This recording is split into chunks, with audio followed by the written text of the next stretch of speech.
When I came into work today, it was like a bomb went off in the studio up here. It's because we were working on the sorting project and I sort of just like left everything out. And then I like filmed the Goonies review and stuff like that. And by the end of the day, I was just gassed. And then I came back and I was like, oh my gosh, there is stuff everywhere. So the first thing I did today was just continue to dial everything in and continue sorting. Sort of like took off right where I left off and I fixed everything up. It is way better now. If you watched our sorting vlog, then you know that our main goal is to get all of these parts sorted. We want to get everything sorted, but this represents all of our unsorted pieces. And you can see that we did a pretty good job the other day. We've got quite a bit of open cabinet space, but there's still a lot more that needs to be sorted. Don't mind my creaky floor. It always photobombs me while I'm trying to film vlogs. But it doesn't do it when I want it to do it. I can only find it when I'm like filming randomly. But what I did today was actually redo all of these bins. So we have our ones that are sorted by size, as I was mentioning in that vlog, and I actually relabeled them all. So now it's in my ugly handwriting, which is a lot more visible. We have small, medium, medium, extra large, large, and another one of extra large, along with the plants up top here. And I found more slopes. So this is like all of our slopes that we had sorted into a bin. And I was like, oh man, I found a whole drawer full. Why not make one of these giant containers all slopes? And then I did the exact same thing with brick because I actually found another whole drawer full of brick. We used to have tables here, but I actually like when the tables are out in the open.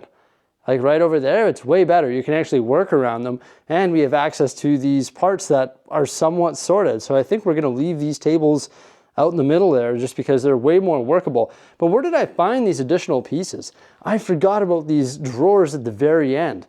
These used to have more parts in them that were sorted by part type. So of course I combined them all, and then I had a bunch of bins that we sorted the other day by part type, and I decided to reallocate all of those parts into these drawers. So now we have more brick. Yeah, so we have the big container over there, plus we have this drawer unit. Then we have odd shaped plate. So rather than it being in a bin and in the cabinet over there, I was like, why not just put it in the drawer?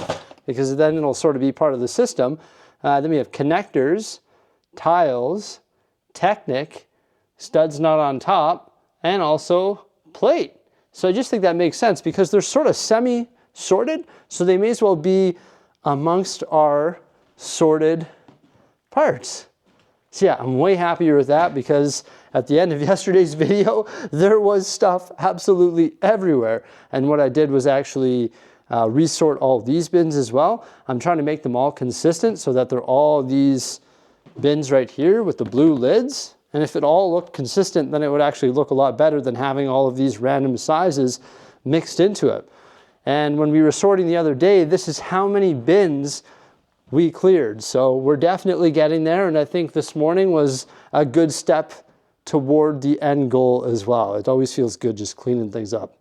Because if we clean things up, well, then we can make space for more parts, but these are more valuable parts. These are the parts that we actually need. That's the thing, like a lot of these parts, these connectors and stuff, you don't really need, so it's not really imperative to be sorting all of this different type of stuff, unless you have a use for it, unless you have like an idea that can use all these different types of parts. But mountains can't really use all these different parts, so it's not really my top priority to get those sorted. Mountains can definitely use all the bricks, so I'm glad that we've been sorting brick because we can use all of that stuff to better support our mountains, which is the thing that I want to continue working on.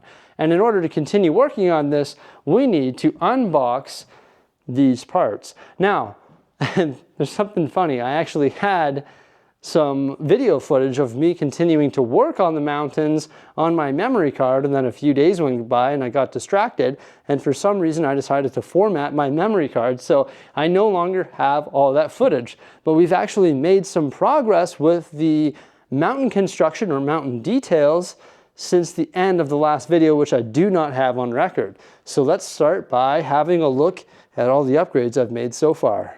First off, the Temple of Spinjitzu has actually been locked in place, and I put some slopes going around the base of it, just one brick worth. So you got like 1x4s, 2x4s, 2x2s, whatever slopes work.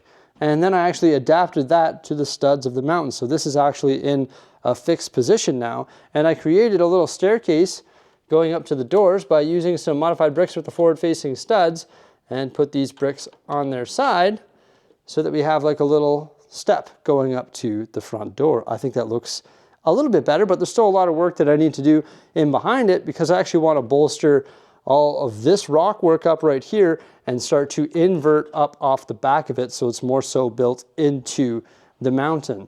But before I get going with that, I wanted to make the trail as well, because trails can't really go on slopes. So what I decided to do was put this trailhead right here down by Master Wu there, using some of the wedge plates, and then I started building it up with a bunch of plate and brick, and it sort of winds up the mountain, curves around, goes to the Temple of Air-Jitsu, continues its way up here to the Dojo Temple.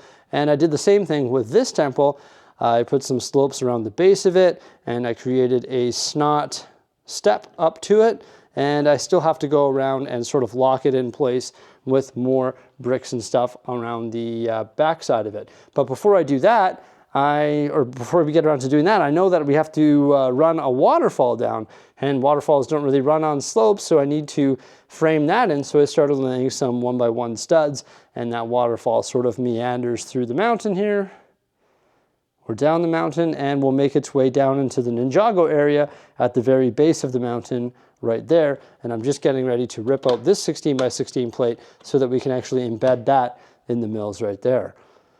Also, I wanted to start the slope detailing at the top because I wanted to add more snow, because that's sort of the glacier that's going to feed that waterfall. So I added a ton of slopes up here, cheese slopes, 1x2 slopes, 2x4s, 2x2s, whatever it may be. And I still want to do another round of sloping up there with more cheese slopes and curved slopes and all that different type of stuff. But I added more snow, and I'm starting to shape it up there. And then I started laying some of the dark gray slopes as we make our way down here. And after laying slopes for quite some time, I realized, holy cow, we have a lot of sloping to do. This is going to be insane. So yeah, that's what I got done so far on the mountain. I had it all time-lapsed, but you know what? It's all good. I accidentally erased that footage.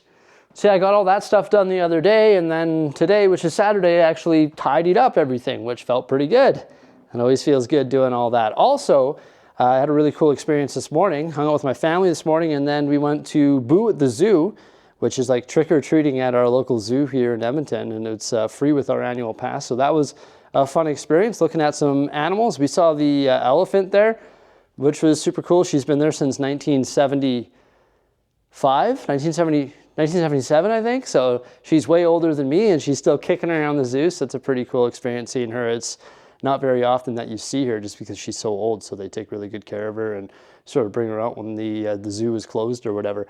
Yeah, so that was a really neat experience. But somehow my day has already crept away after cleaning everything up and having that fun experience. It's already 5 o'clock here on Saturday. So I guess I'm going to head home and hang out with my family more. You know, tuck in the kids, eat dinner and all that. And then I guess I'll come back here maybe tomorrow and continue working on the mountain project. But that's how I spent my Saturday. So it's been a good little Saturday so far. Because, I mean, look at it in here. It's pristine.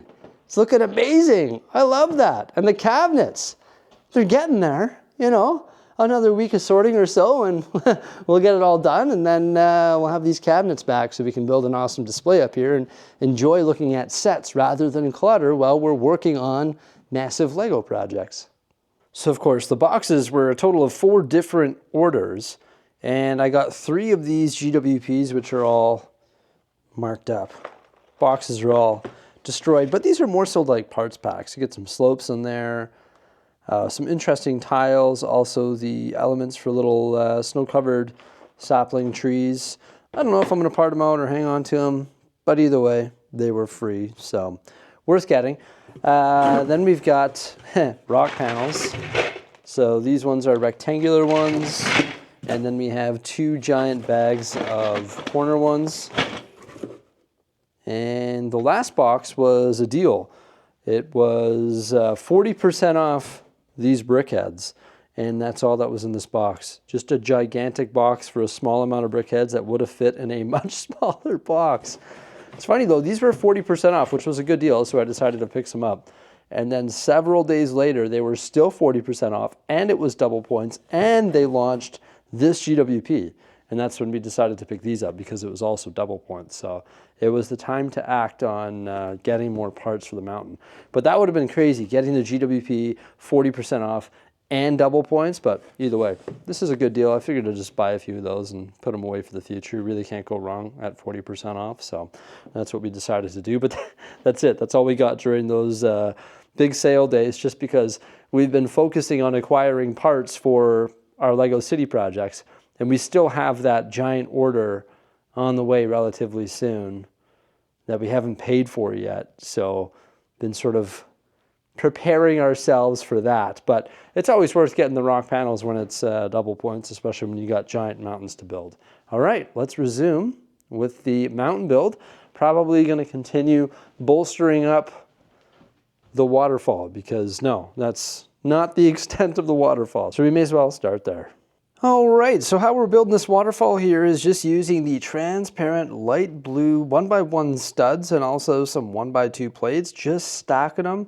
And I think that just looks great. It sort of looks like a waterfall. I've built waterfalls like this before. I personally think it's the best way to do it. So I removed one of the 16x16 plates on the bottom there, that being where the mountain ends, and this is going to trickle into the Ninjago district. So I removed it, and then I embedded some of the 1x2 transparent blue plates within it, just to make it look like it's actually embedded within the mills plate, of course.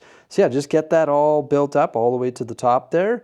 And just like that, we've broken up that dark gray color with a nice splash of transparent blue, which I think just contrasts like perfectly with the dark bluish gray, and it looks really good. It looks like a waterfall. Now, is this hyper realistic? Like, would a waterfall be coming off the top of this mountain from the little bit of snow which is up top there? Probably not, but you know what? This is Lego. So the next thing I'm going to do is actually start to frame that waterfall, because of course when we put those 1x1 studs in there, it wasn't really nicely framed, and it sort of looks like that water is just sort of making its way down a big rock pile. So I've got to sort of blend it in. And I'm actually building slopes up on either side of it to make it look like that water has sort of carved its way through the mountain. And then I go ahead and continue adding a ridiculous amount of slopes to the lower section of the mountain. And of course the slopes help transform the square look that this mountain currently has into something that looks a little bit more natural.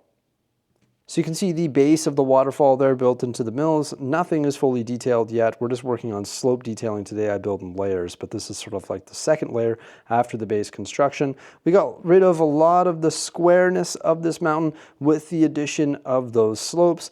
We're mixing in some light gray and also dark gray. But you can see the difference between the rock panels when they're not treated and then when they are treated with the slopes. I think it looks substantially better, and we have yet to detail the top of it. So of course that's going to be the next thing that we're going to take care of. Now, I mentioned that order that we have on the way from Lego and the fact that we haven't paid for it yet. That is not why it's delayed. We just have to wait for them to accumulate all the parts that we ordered before we pay for it, and then they ship it to us. And included in that order is thousands of slopes. In fact, in this video here, we use pretty much every single 1x2 light and dark gray slope that we have in our inventory. And we did a pretty good job of sorting our light and dark gray unsorted bins the other day. So I think we have them all, but you never know. There might be a few more laying around.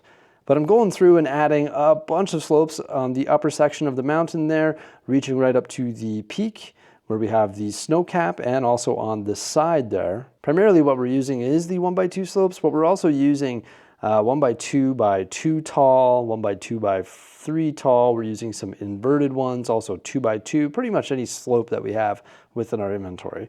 But 1x2s has got to be the primary on some of these upper areas here, because we actually ran out of rock panels when we were building this. So how we built it was sort of stacking bricks, and the ridges are only one stud. So for the most part, we need more 1x2 slopes. I transitioned into using a lot more light gray ones in the end. I used the whole bag that we had in our back stock, so therefore it is a little bit more light gray at the top, which I'm okay with. Just want to break up that color a bit anyway. The next thing I got to do is just go around and add some cheese slopes all over this thing to try and remove a lot of the studs. I also want to add some vegetation and little sapling trees. That's going to come later on when we get around to adding the vegetation. We always build in layers, and that's one of the final layers, along with like minifigures and stuff like that. Also, you'll notice that there's no Mrs. Bricksie here today, so it's going a little bit slower. She's my partner in crime, and I definitely am missing her today, as this is a very monotonous task, and when you have two people doing it, it goes a lot quicker. We've got the snow cap top and the start of the waterfall, and it of course trickles down, meanders through and around this temple, and then makes its way all the way down here to the base.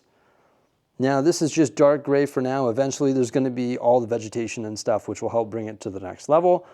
But I threw down like a ridiculous amount of slopes to try and dress up these rock panels, and I think it looks a lot better than what it looked like before I started doing this here today. Definitely a repetitive task, but oh man, is it ever worth it. Did this whole side here as well. And this is actually one big module right here. So I've essentially decorated that whole module, at least this side of it, with the slopes. When we get more 1x2s, I'm not going to order more just because that just seems ridiculous. I think I have like 3,000 or 4,000 on order, so I just don't want to order more. We're just stuck waiting at this point. But when we get more slopes, we're going to come through here and decorate all of this, and also around here, just like this trail here, I'm going to decorate it or blend it in just how similar to how I did the waterfall. Sorry about my stumbles there. So I'm going to build all this up with slopes around the trail and just sort of blend it in a little bit better. And you can see on the flat sections of the waterfall, I blended it in using some plates. We got some 2x and 1x plate and some of the curve slopes on there.